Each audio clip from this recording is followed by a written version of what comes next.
विचार रखणगे। तो पहला मैं खैरा साहब वास्ते 2 लाइनां कहना चाहना।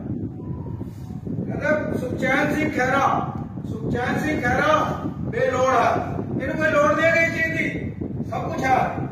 सुखचैन सिंह खैरा बेतोड़ है, इहदा कोई तोड़ भी नहीं है, बेतोड़ बंदा।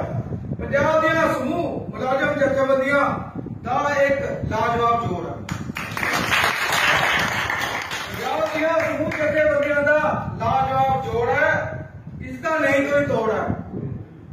एक वो बोर्ड है साथियों, एक वो बोर्ड है जिसकी छां दी पंजाब के सारे मुलाजमां नूं अज बहुत लोड़ है।